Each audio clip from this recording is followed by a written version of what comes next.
Hi everyone, and welcome to another session of the Ljubljana Talks.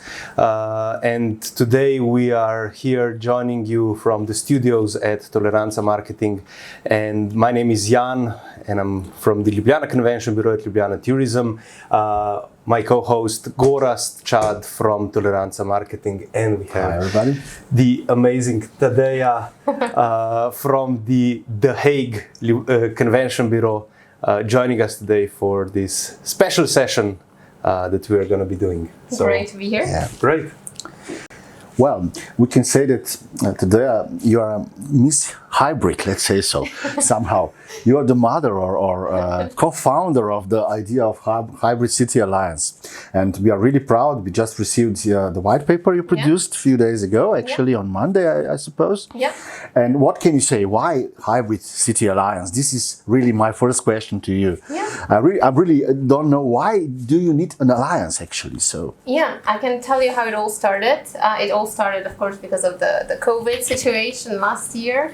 And we had a lot of calls with our clients, and they were trying to find their way of how to go further. So everybody was thinking either going completely virtual, going hybrid. We had actually with some clients also talk about multi-hub solutions. And we had a really great, we have a partnership with Ljubljana Tourism already for a while. And we did a session on partnership, a webinar on partnership. And from that time it came the idea, hey, you know, there is so much interest, why not bring different destinations together where the client could have one sort of solution, one-stop solution if they want to organize an event in different cities, a hybrid event, so that they have one-stop solution and they don't have to deal with too many contacts and actually also have access to the knowledge that is already in those destinations and create an additional impact in those destinations. So that's how it all started. And then we brought the discussion further to Geneva and Prague. And so we are 4 co-founding partners. And it all launched in December last year. Now we're already on 18 destinations all over the world. So we are really proud. And yes, this paper was actually our second project after the launch. Where we created, we brought together different suppliers, destinations, and also organizers, our clients, and we did co-creation sessions over a couple of weeks. So we have facilitators as well. So we really did the startup methods. We used the startup knowledge, you know, all the models that they're having. So we were really guided through that. And had a lot of chats also with industry leaders, also with ICA and some other PCOs Sorry to interrupt. This is what I would like to ask. That was my second question. So, there was something missing, obviously, on the market. That's why you joined this alliance. So, exactly. But now I heard that you have ICA with you, and then maybe some other associations. Yeah, what we are as a devil advocate, I can ask such questions. I mean, To reflect on your question, I think that it was definitely the right time at the right moment when this happened, because it really created a ripple effect on the entire industry. I mean, everybody knew about this and everybody was really kind of looking at what's going on, what are you doing? So I think it really is a good question. So it's really brought us something new, like going back to your first question. Also, one of the things is where to go to, and of course we don't want to replace PCOs, that's not the purpose, but we wanted something to have a knowledge combined. And what we started actually just reaching out is to different industry associations, different alliances as well, because we do not want to compete. What we feel now is the time where the industry has to be, come together. Absolutely. Where we need to come, start discussing what's the vocabulary we're going to use. There are so many, we have our own white paper, but there are also other associations, alliances working on their white paper. So we are really reaching out to see if there are any synergies where we could collaborate. So that's actually also one of the things on our agenda to do. And what is the definition today of hybrid meeting by your association, let's say so? So the hybrid meeting has, of course, elements of technology, so that you have participants coming in person to the event as well as virtual. So we are hybrid right now. We are doing a hybrid event. I mean, yeah, we would hope for some more audience. But definitely. That's coming. It will come. It will come, and we use it as on the YouTube as well, so that you can see the previous sessions as well. Yeah. And this is where with Gorazd, we said, let's try and create something, because it works like an archive in a way. You look back. Even in our case, the first session we did was like quite in a lockdown scenario. And now all of a sudden everything is blossoming and booming, and I think everybody's kind of feeling this buzz that's happening. And do you feel this in The Hague as well? Absolutely. So we can really see that the industry is picking up. And we're very happy about it, for all the knowledge sharing. Of course, our partners are happy. It's just nice to see everything is slowly starting coming to and picking up the pace. And we are talking today about hybrids, so also there's a lot of demand about hybrid meetings. And probably here in Ljubljana, same as in The Hague, all the venues can offer also hybrid and virtual solution.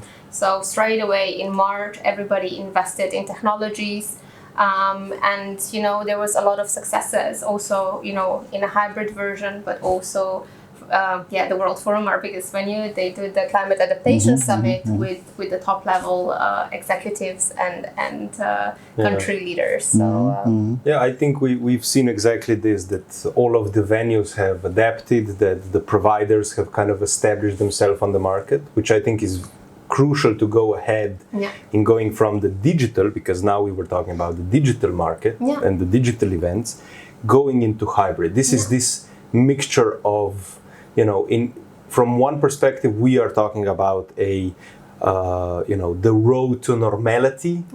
But on the other hand, I think we discussed this quite extensively on this podcast already. There's elements of the hybrid that will stay. And this is the bingo, is to figure out what's staying and how it's all going to come together. I think so too. I think you'll have different type of associations. Some, nobody will want to lose the audience they have gained through online events, especially over the past year. And I think maybe some will still have only in-person event, but they will still have to cater to that audience with online events then. And some will decide for a hybrid solution. So when I saw the list of partners you have, you are quite different from each other. But basically, I can say that probably you're all more focused on association market. Am I right? This is the kind of focus of all these destinations joining the network. What about corporate segment? As well. Okay. As well. So you can also see, we had also discussions, Jan was also attending different online meetings, meeting clients, and also corporates are seeing that there is, we're also getting RFPs from corporates with regards to the hybrid meetings. So would you agree that there is more interest from the corporate side right now, perhaps in comparison to how it was before? So I think the associations, that's how we were discussing this, the associations are there, the associations were always there, and the corporates were kind of, sometimes not even dealing with the convention bureaus. But now we are getting the corporate requests, now we're getting the questions about solutions, and I think we're kind of getting into a market that before we were not really in contact that much with. I think we have it somewhere similar, like we have it half-half, I would say. I would not say that corporate or association. It's just that corporate are more like, okay, I need a solution, I need it short-term, I need it now. And association, when we're in contact, they're like, okay, I'm thinking how I'm going to do my strategy. From example, okay, this year I'm going to do virtual, maybe next year I'll do virtual and then I'll go hybrid. Or they'll say, okay, this year we'll do virtual and then let's focus on the hybrid and let's speak in January next year. So it's just kind of the whole, the length of the decision making and how the decision goes a bit different. from the white paper, I see that you are also doing a lot of let's say, so it's a learning process, definitely, for all of us. And from my point of view, it's also a learning process. We need to educate also the clients. What is hybrid, how to do it. There are many angles. I mean, we can talk for hours about it, from my experience. Content-wise, it's quite demanding. It's different from a classical event. Technology is one part, which is not the most important part, then monetization and so on and so on. What do you plan for the future? How you will educate the clients? You already did a lot of workshops. I followed that, but what are you planning for the future? Actually, what we want to do is what we said. We're reaching out to different associations, so to also discuss those things. We have partners, and also every destination has experience, have PCO. So every time if somebody has a question, that's why it's so strong, because we have the right partners to pull in to answer those questions. Because as I said, the CVB, we're not there to answer all the questions. That's why the industry works, so well, because we know where to go to get the right answers. So I think that's where we see it going. But now we just want to the first the white paper. There are some discussions around it. With Kenneth's group, Orila, we had also a session at Association for Association Executives, where he presented also the research they have done, that Kenneth's done. And it's really interesting that we're thinking the same way, the options of a hybrid event. You're talking about monetization, but then everybody's like, "Ooh, it's hybrid. What does that mean? It will be triple the cost." Well, not necessarily. You can, if you do it in multi-cities, you can say, "Okay, one city, I'm streaming from that city, and that's where people meet. Second time is this city, and third day is this city." It's true. You need to think about your staff, how you're going to allocate your staff. But there are options, or you just bring people for a gala reception. On different locations, so that depending on associations, right, where the members are coming off from, do they want to, increase their membership, or they want to go to the locations where they have strong membership. So it's all about what you're saying. It's a bit changing. We're becoming a bit more consultant, and when I talk to the PCOs in The Hague as well, they're also changing. They're advising clients more and more, because it's not now anymore copy-paste. Sorry, expression, but it's think about everybody, like, kind of brought a new canvas, a fresh canvas, and started thinking about how and what. And like, question for you, Jan, I don't know if you're seeing the same, but I feel that people are coming back to basic. Before was like all the vitality programs and yogas, and it's where the main meeting is around knowledge and networking. And or content, if you want. And it's really clearing up a little bit, because now the point of a meeting is the meeting. It's not everything else. Exactly. The point, if you want to do networking, you got to be very smart about it, and you will put a lot of attention to how the networking is done. It's not just enough to have a room and say, open the door and do your trick. Now you have to plan it, you have to organize it, you have to be very systematic, you have to know who is coming, and to do it safe. I think safety is a key word here. Why this is happening, we noticed that a lot of things in what you were saying before, how we are looking at creating events that are multi-hub. In combination with the hybrid. I think what ECO was doing for its Congress, that's a very good example of where things are going. And I think, you mentioned Kenneth, I think MCI has the same idea where they're going. You can see these trends, how it's changing. And it's changing not just because of our industry, it's changing because in larger environments, the really big cities, they have seen a huge change and shift in how people go to work, if they go to work, from where do they work from. A lot of people have moved from the hubs, and that's a huge cost. Now, if you have somebody working from the home who is no longer based in London every day, going to Heathrow Airport, the expense is much longer. Everything takes more time. Everybody's looking at the direct flight combinations. This is a huge challenge that we have, and we have to address. People don't want to go via and do an extra flight. It's just a hazard. But what you're saying is just that we need to focus on the needs of participants, what I'm preaching nonstop. So I'm preaching this for years now. So basically it's about that. And this is a challenge for many associations because they were obsessed with big stories, big shows and so on, but not with the needs of the participants or members. And this is something where we have a lot of work to do, all of us, I mean, and it's opportunity definitely. I'm a big believer, so don't get me wrong. I look now really as a devil's advocate, but I'm a big believer in hybrid. I believe in hybrid, but the chemistry between these destinations joining your association is strong now. And I hate new normal term, because it's stupid. I mean, hybrid is definitely here and it will stay, and there is no doubt if you ask me. But what you will do after 3, 4, 5 years, what is your plan for that network? With the Alliance, we are really, like the whole project, we really address it as a startup project. So what we want to do is we want to be in, we don't want to be having boards and, going through all the bureaucratic things far from it. What we want to do is regularly listen to the needs of the market and just adjust. Because, maybe our Alliance at the end, hybrid will become so normal.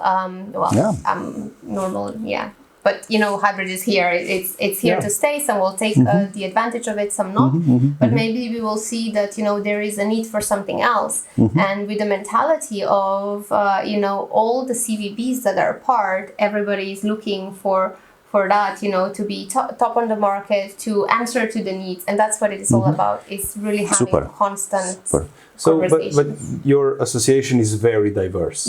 I mean, we are a part of another small association, which is the EU CVB Alliance, but it's much smaller. It's Europe focused, and it was just basically it started a little bit before, even out of the need to communicate individually with some destinations with which we would see that we are often in competition with, but we were perhaps not in contact, because you would go to a conference, ICA conference, we were all there every year, and most of us never met. That's the paradox. I mean, very good point. And then we put our data on the table, and we saw how we actually have the same issues, the same clients. How close you are. Yes, we're. It became such a closely knit group all of a sudden, and I think it's one thing is to go, within such a small group, because there's only 7 of us. But you have a lot broader, group of people, and the whole association is much broader. How do you get everybody on the same page? That's already when people are joining, we have a conversation. It's not like that we want to select, but we just want to see if there is the eagerness there, that they have what it takes to be part of the group, that they are willing to dedicate, because we have working groups. Like it's not like just you're part of the Alliance. You need to invest, So we have different working groups. So each member is part of the working group, so that things are moving, because we are not charging anything. There is a small charge for the design of the logos, but it's not charged by the Alliance, it's charged by the designer. But the rest is really working groups, and we are just listening what is happening in the market, and then seeing, we want to create, of course, opportunities for ourselves. So what you're doing with, but we also want to be there to educate. And also we want to be their partners for everyone to bring the industry further, because we really believe this is now the time that for the next couple of months everybody needs to work together, because if we all not pick up, nobody will. It will just take longer. Exactly. So. I think you're the you keep saying you're the devil's advocate, but I think what you're saying is exactly true. We need to recalibrate. We have to listen to the market. We have to consider what the needs of our clients are. We have to think about the delegates now. And we have to strip down a lot of what is actually. That's why I like the eye so meeting, much, and I really promote it all over. I mean, definitely like it. But behind the scenes, how you came up to this idea actually?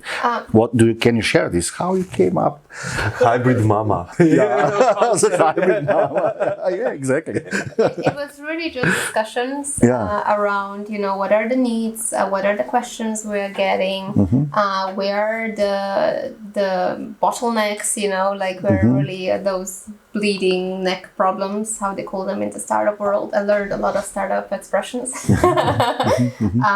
So, and then there was like, okay, what is the solution around it? And that's how we started. We started really small with 4,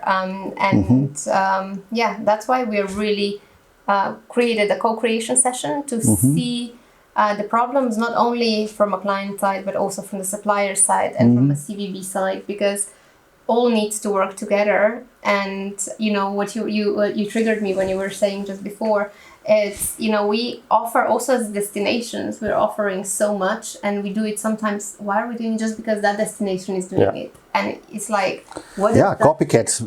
It's all over. Definitely. So it's really important to kind of stop and say, why is that actually something that the client needs? Or what is the added value? And I think that's something that really, we have a huge FOMO problem, fear of missing out, I think. Somebody else is doing something, let's do that as well, and let's do that. And sometimes we don't know if it's actually going in the right direction. It's like standing in a queue, but you don't know what the end product is. It's just because the queue is long, you just want to join it, not to miss out. Yeah, but it's also, last year, we organized the first hybrid in Slovenia, actually. So it was really a learning process for all of us. But basically, to enter now the industry, to have knowledge to do it, it's really more difficult than it was before. This is what I can confirm. So now just a few of us here in Slovenia can deliver such an event. Really, it's really just a few of us. So true. And understand all the needs of participants and to build up the whole environment around the hybrid, it's really not so easy. I'm not saying that this is a rocket science, no, not at all. But basically, you need to start from a different angle to organize the whole process, actually. So, it's interesting, definitely interesting. But what I'm preaching again is that we need to go out of the comfort zone. Look what, for example, Red Bull Media House is doing. This is my biggest school or university for hybrid. Whatever they are doing is always hybrid.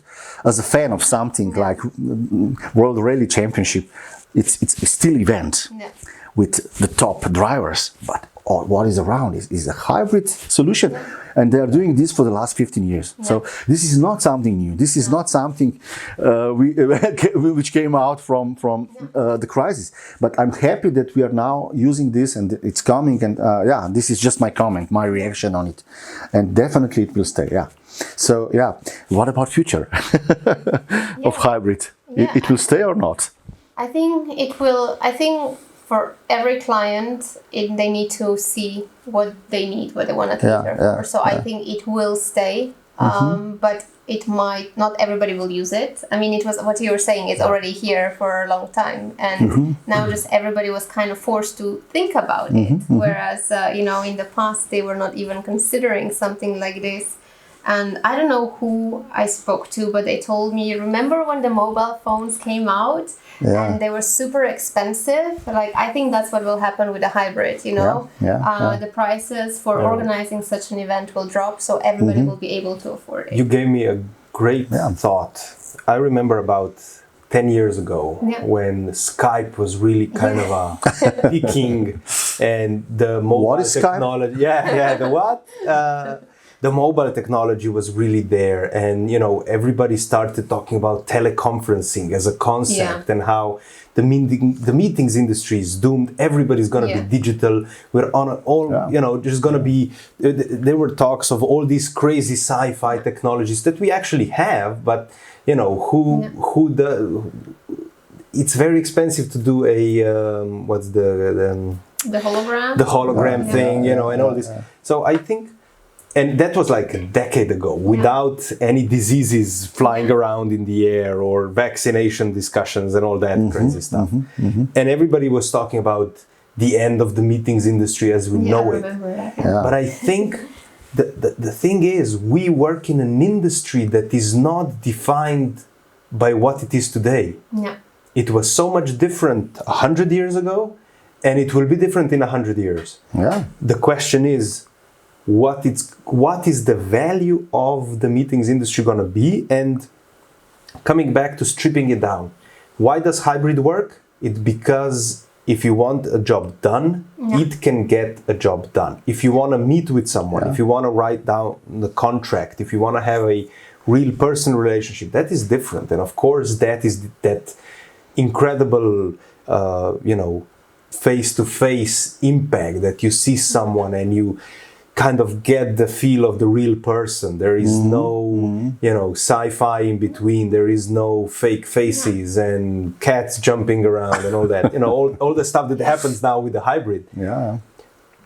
And I'm asking both of you, if we thought that 10 years ago it was the end of the industry, perhaps now we're talking about the start of the industry.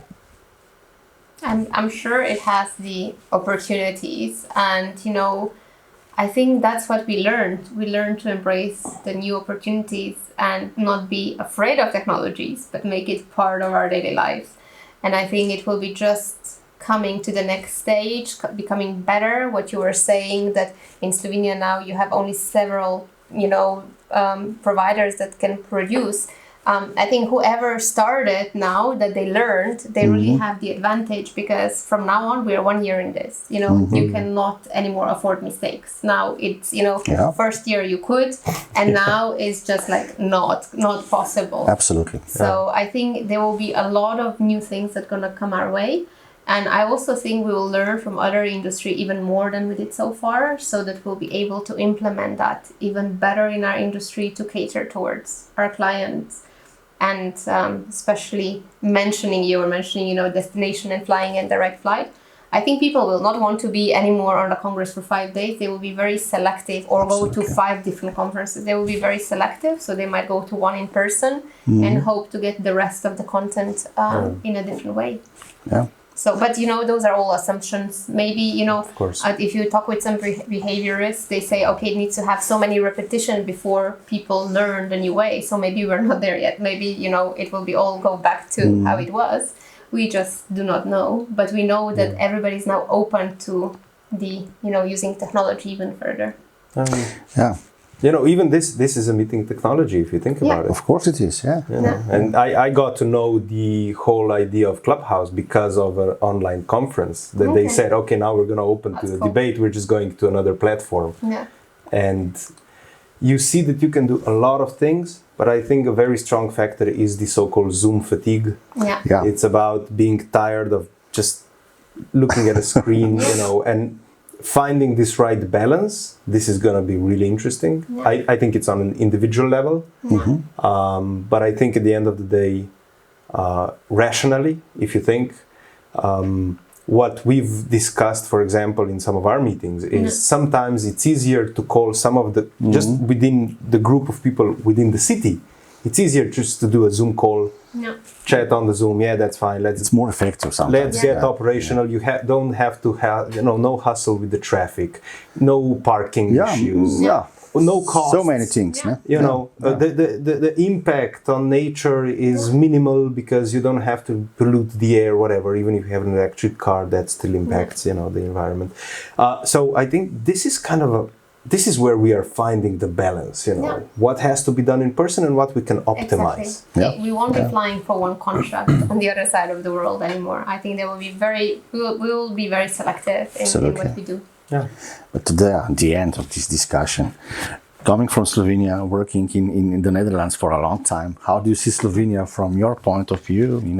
How is life there and how is life here? It's different, I must say. I'm now here, and I'm so used to the routines there and how things are functioning. That I'm here learning my ways. I'm not saying it's not functioning. It's different. In the way they're doing, and Slovenian Convention Bureau, Ljubljana, of course, since 2008, I'm following you guys, and you have done an amazing job all the time on top. And also I love the way how you put the sustainability and so forward, and actually you make it visible even on the stands, even before the fashion, before the fashion, and so you now have to observe all the new trees we planted around the city. And this year this was a huge project, the reconstruction of the city. I'll have a look. So in 10 years it's going to be amazing to see all these huge trees. Thank you for the compliment. We still have a long way to go, though, so I have to say every destination has something that they need to work on. So, we're always trying to improve. But I mean, what you guys are doing, I mean, with, Yeah, it's now everything. Now we're kind of, I mean. Yeah, and today is a special day for you. Yes, it is, yes. The first live concert after, 400 days or more. Viperstone. Yeah. Planet Paranoia. Yeah, it's actually in English, so it's Planet Paranoia. So. Okay. It's gonna be interesting to see how people react. It's gonna be, I think, one of the first live concerts where people actually can freely come in, and it's gonna be interesting to see, And it's like everything that we're doing, whether it's in the meetings rooms or it's just going for coffee. I think but just live, not hybrid. Just live. It's just live tonight. This okay. is just live. Okay. It's just live. But cool. It's a part of the meetings industry in a way. It is. Okay. Tadeja, any thoughts for the end of this conversation? Yeah. How do you feel about our Ljubljana talk? I really like it. I checked also the other ones, and a couple of weeks ago with Jan we had discussions as well, so then he mentioned it, so of course I went and checked it out. I'm my curiosity, So I think it's a really good initiative to have those chats and just kind of take the topics of the meetings industry and discuss them. And we wanna keep this up. I mean, we still have to ask if anyone from the people listening has any questions. Just raise your hands, and we would gladly have you join us. Put you on the stage. Yeah. In the meanwhile, while you guys are thinking of any questions, I can just say that I think that Hague and Ljubljana have a lot in common. The cities are alike. Some challenges are similar, some are different. But like you observe Ljubljana in a way, we observe The Hague a lot of times. It's like, it's a good example for us, because there are certain cities that you can always kind of say, I wonder what they figured out now, And I think Hague is definitely one of those cities that we like to look at. Yeah, so that's good to hear. It's one of those things. And anyone raising hands? Yeah, we have. Jeroen, yeah? Thinking if you organize a hybrid congress, that people that attend the physical congress are more interested in networking, and people following online are more interested in content. How do you solve the difference in expectation? So just to understand the question, if they're more interested in content, if they're joining online? I think, how do you cater for both? How do you cater for both? Yeah. I think you need to actually, first of all, understand what you want to achieve with the, and I'm talking that from the Convention Bureau experience, not from a PCO, just to say that. But from all the discussions we have had, it's really important to understand what you want to achieve with two audiences, to the audience that is there in person and to the audience that is there online. Because their schedule, most likely, some of it can be the same, some of it not. But the most important is to understand, because people who are most likely joining online, they will have bigger impact and they will want to get more on the content part, whereas people in person, content and networking is as important. So the networking part on the online part, of course, is more scheduled, and it's more, it's more businessy-like, and it's not like you just bump into. So I think why people are joining online events is a bit different. It's either for pure content or pure business, straightforward. And whereas offsite, online, in person, it's content plus networking. So that you need to keep in mind to have equal opportunities towards both. But of course, it depends on each client differently. I think what you're saying is exactly true, and you have people who will attend live and have the tendency to go live will be higher with those who want to do the networking in person.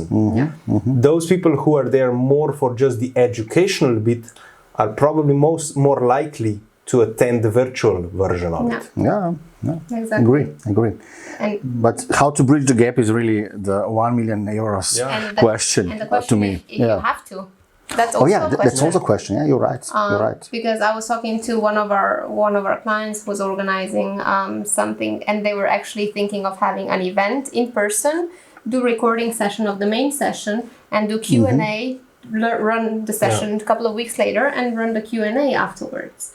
Live Q&A with recorded sessions. I mean, there are all the different things, that you can think of. And the disadvantage of not coming in person to a destination is not getting the feel of what is happening in that destination, because there's often, you go to institute to actually see getting off-site sessions. I think that's something that these feelings and these experiences, I think that's really hard to copy online. To I get agree. The full feel Totally of agree. The problem is that we are obsessed now with running out of just streaming. This is obsession of every event planner now, or not just streaming. We need to engage participants on both sides and so on. And maybe this simplicity we talked about at the beginning is really something we need to have in mind non-stop. Keep it simple and I was listening to an artist. She's a visual artist and creates these events. She said, that she loves working in digital, but there is one challenge with the digital that you cannot create digitally, and that is the human touch. Yeah. You cannot replicate it, and that I think is what will make our industry digitally resistant in a way. At least that part of where the people want to meet, where the people want to interact personally. Like you said, it's that thing that happens, after the conference. You start talking to someone and they say, "Oh, come on, I'll show you something extra here or there," or you're in a city, you discover something. And those are the moments that create really the added value, that on top of everything that the meetings industry does. It's those little moments that then stick with you as an experience on an individual level as well as personal level. But of course, sometimes the conferences are so focused on the content, and there's perhaps just one part of it that you want to catch and perhaps contribute just in a single session. Perhaps with the papers, you want to just present your paper, and that is something that you can do online. Okay. Do you have more questions or comments? If not, ladies and gentlemen, we will slowly finish this 4th Ljubljana Talks. And looking forward, and thanks for joining us today. I really appreciate that. Yes. I mean, we seize the opportunity to have you physically here, not just hybrid. It didn't happen for a while now. So. We are so happy because of that. And next week, another great discussion will follow with one of the best chefs in Slovenia. Wow. Thanks a lot once again. Thank you, everyone. Bye-bye. Bye.